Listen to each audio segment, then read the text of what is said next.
नमस्ते दोस्तों, काव्या ढाकल हरियाणवी संस्कृति पर आपका फिर से स्वागत है। आज हम आपके लिए एक और प्यारी कहानी लेकर आए हैं। हमें कमेंट करके जरूर बताएं कि आपको हमारी वीडियो कैसी लगती है। तो चलिए शुरू करते हैं आज की कहानी। एक समय की बात है, एक राज्य में एक राजा राज करता था। राजा की 3 रानियां थीं, जिनसे वो बहुत प्यार करता था। लेकिन पहली रानी बहुत सुंदर थी, इसलिए राजा उसे ज्यादा प्यार करता था और उसके साथ ज्यादा समय बिताता था। दूसरी और तीसरी रानी को राजा ज्यादा समय नहीं दे पाता था, इसलिए दूसरी रानी अक्सर राज्य के कर्मचारियों के साथ अपना समय बिताती थी, जबकि तीसरी रानी केवल राजा से प्रेम करती थी। राजा चाहे उसे कम समय ही दे, लेकिन वह उसे छोड़कर किसी और पुरुष के बारे में नहीं सोचती थी। राजा अपनी रानियों की बाहरी सुंदरता के आधार पर उन्हें महत्व दे रहा था, लेकिन उसे उनकी अंदरूनी भावनाओं का बिल्कुल भी ज्ञान नहीं था। एक दिन राजमहल में कुलगुरु का आगमन हुआ। वे किसी जरूरी काम से राजा से मिलने आए थे। उस समय महाराज अपनी पहली रानी के साथ अपने महल के अंदर थे। कुलगुरु को आते देखकर तीसरी रानी ने उनका स्वागत किया और उन्हें अतिथि कक्ष में बिठाया। फिर उसने महाराज को सूचना देने के लिए सेवक भेज दिया। रानी की उदासी देखकर कुलगुरु ने पूछा, क्या बात है बेटी, तुम उदास क्यों हो? बेचारी रानी कुछ न बोल सकी और उठकर चली गई। तभी वहां खड़ी एक सेविका सामने आई और बोली, गुरुदेव की आज्ञा हो तो मैं कुछ कहूँ? कुलगुरु ने इशारे से हाँ कह दिया। सेविका बोली, गुरुदेव, आपको तो पता है महाराज की 3 रानियां हैं, लेकिन महाराज अपना ज्यादातर समय पहली रानी के साथ बिताते हैं। उनकी इस अनदेखी के कारण मंजली रानी ने तो मन बहलाने के दूसरे साधन खोज लिए हैं, लेकिन छोटी रानी महाराज से ही प्रेम करती है, इसलिए वो चुपचाप यह उपेक्षा भी सह लेती है। सेविका की ये बात सुनकर कुलगुरु सारा मामला समझ गए।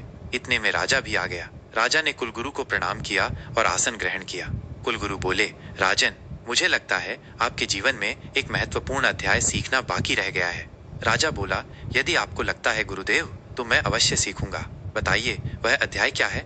कुलगुरु बोले, राजन, प्रत्येक वस्तु और व्यक्ति का जीवन में अपना महत्व होता है। प्रत्येक व्यक्ति जो आपके जीवन में है, इस राज्य से जुड़ा है। वो आपसे कुछ अपेक्षाएं रखता है और उसकी अपेक्षाओं को पूरा करना आपका कर्तव्य है।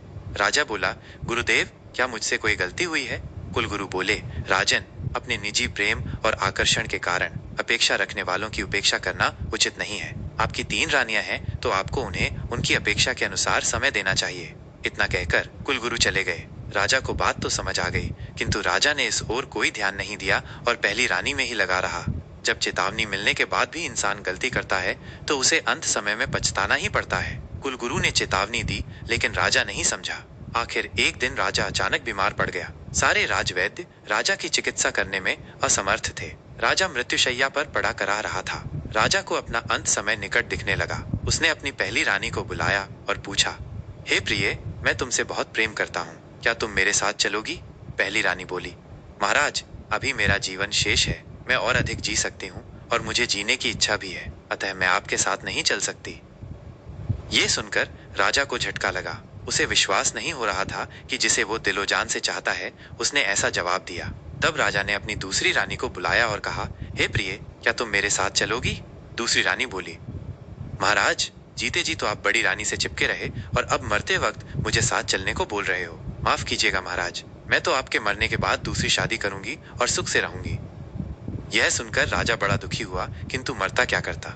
2 रानियों के जवाबों से वह इतना निराश हो गया कि उसने तीसरी रानी से कुछ पूछा ही नहीं। लेकिन छोटी रानी पर्दे की आड़ में खड़ी सब सुन रही थी। वह बिना बुलाए महाराज के पास आई और आंसू बहाते हुए बोली, महाराज, मैं चलूंगी आपके साथ।